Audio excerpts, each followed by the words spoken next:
أعوذ بالله من الشيطان الرجيم. بسم الله الرحمن الرحيم.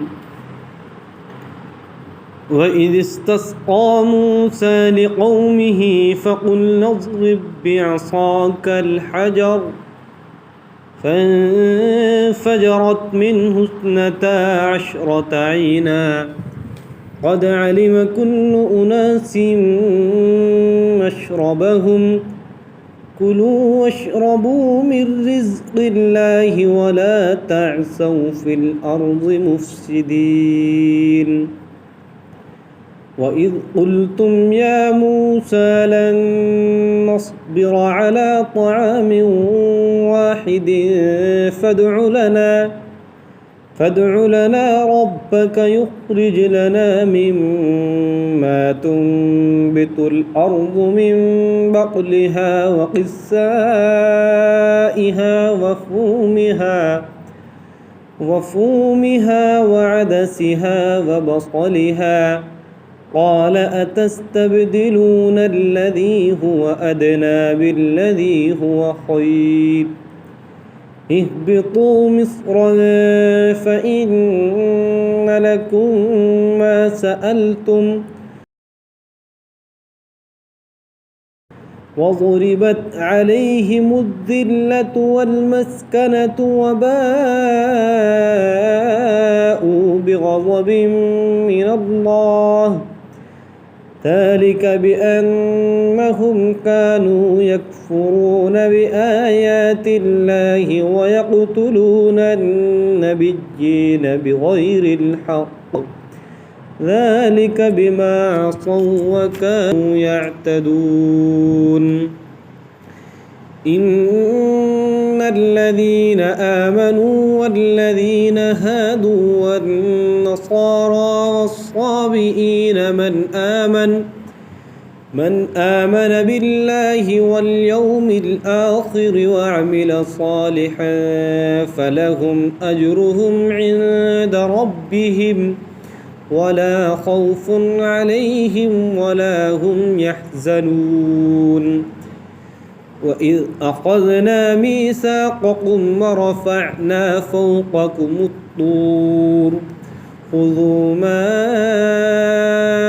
آتيناكم بقوة واذكروا ما فيه لعلكم تتقون ثم توليتم من بعد ذلك فلولا فضل الله عليكم ورحمته لكنتم من الخاسرين. ولقد علمتم الذين اعتدوا منكم في السبت فقلنا لهم كونوا قردة خاسئين فجعلناها نكالا لما بين يديها وما خلفها وموعظة للمتقين. وإذ قال موسى لقومه إن الله يأمركم أن تذبحوا بقرة قالوا أتتخذنا هزوا قال أعوذ بالله أن أكون من الجاهلين.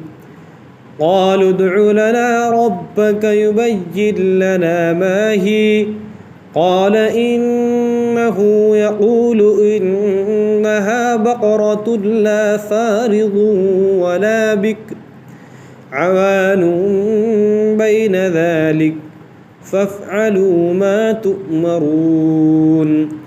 قالوا ادع لنا ربك يبين لنا ما لونها قال إنه يقول إنها بقرة صفراء فاقع لونها تسر الناظرين. قالوا ادع لنا ربك يبين لنا ما هي إن البقرة شابه علينا وإنا إن شاء الله لمهتدون قال إنه يقول إنها بقرة لا ذلول تثير الأرض ولا تسقي الحرث مسلمة لا شية فيها قالوا الآن جئت بالحق فذبحوها وما كادوا يفعلون